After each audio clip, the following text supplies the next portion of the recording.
வருமான வரித்துறையில் முறைகேடு தொடர்பாக 4 பேர் கைது செய்யப்பட்டுள்ளது குறித்து புதுச்சேரி அரசு விளக்கமளிக்க வேண்டும் என பாராளுமன்ற உறுப்பினர் வைத்திலிங்கம் வலியுறுத்தியுள்ளார். புதுச்சேரியில் செய்தியாளர்களுக்கு பேட்டியளித்த மாநில காங்கிரஸ் தலைவரும் பாராளுமன்ற உறுப்பினருமான வைத்திலிங்கம், இந்திய மக்களுக்கான நீதி கேட்டு நெடு பயணம் என்ற நடைப்பயணத்தை காங்கிரஸ் கமிட்டி வரும் 14ஆம் தேதி துவங்குகிறது என தெரிவித்தார். மணிப்பூர் மாநிலத்தில் துவங்கி மகாராஷ்டிரா மாநிலம் மும்பையில் முடிகிறது என்றும் இதில் ராகுல் காந்தி பங்கேற்கிறார் என்றும் தெரிவித்த அவர், தேசிய காங்கிரஸ் தலைவர் மல்லிகார்ஜுன கார்கே மற்றும் மூத்த தலைவர்கள் பங்கேற்று துவக்கி வைப்பதாகவும் குறிப்பிட்டார்.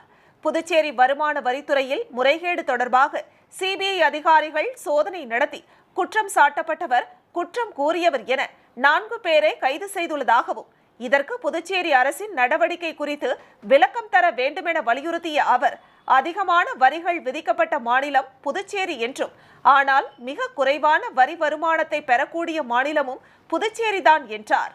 அதற்கு காரணம் வரி ஏய்ப்பு அதிகமாக இருப்பதாகவும், இங்குள்ள ரெஸ்டோ பார்களில் விற்கும் மதுபானங்களுக்கு உண்மையான வரி கட்டப்படவில்லை என்றும் குற்றம் சாட்டினார். தொழில் முதலீட்டாளர்கள் மாநாடு என்று கூறுவதாகவும், ஆனால் இதுவரை எந்த தொழில் முதலீட்டாளரும் புதுச்சேரிக்கு வரவில்லை என்றும் அவர் தெரிவித்தார்.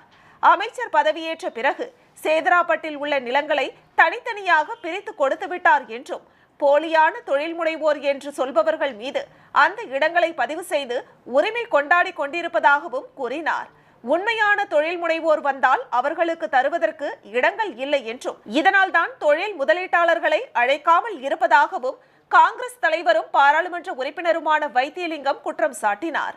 இந்த செய்தியாளர்கள் சந்திப்பின் போது முன்னாள் முதலமைச்சர் நாராயணசாமி, முன்னாள் அமைச்சர் கந்தசாமி, காங்கிரஸ் சட்டமன்ற கட்சி தலைவரும் லாஸ்பேட்டை தொகுதியின் சட்டமன்ற உறுப்பினருமான வைத்தியநாதன் உள்ளிட்டோர் உடனிருந்தனர். கலாச்சார சீரழிவு சொல்லக்கூடிய நிலைப்பாடு மிக மோசமாக இருக்கக்கூடிய எல்லா இடத்துலையுமே அந்த கெஸ்ட் ஹவுஸ் சொல்லி அமைக்கக்கூடிய நிலைப்பாடு நடக்கிறப்ப அந்த இடத்துல அந்த ஊர்ல பார்த்தீங்கன்னா கொஞ்சம் கஷ்டமா இருக்கும். அதில் மதுரை தருவதற்கு இல்லை, அதற்கு மாற்றி ஏற்பாடாக மற்ற இடத்திலே குணாக்க இடத்தில் இப்பொழுது மறுபடியும் அரசாங்கம் அதிகமான அநியாயத்தை தட்டி கேட்க வேண்டும், நியாயத்தை பெற வேண்டும், நீதியை பெற வேண்டும் என்பதற்காக இந்த நடைப்பயணம் என்று சொல்ல வேண்டும்.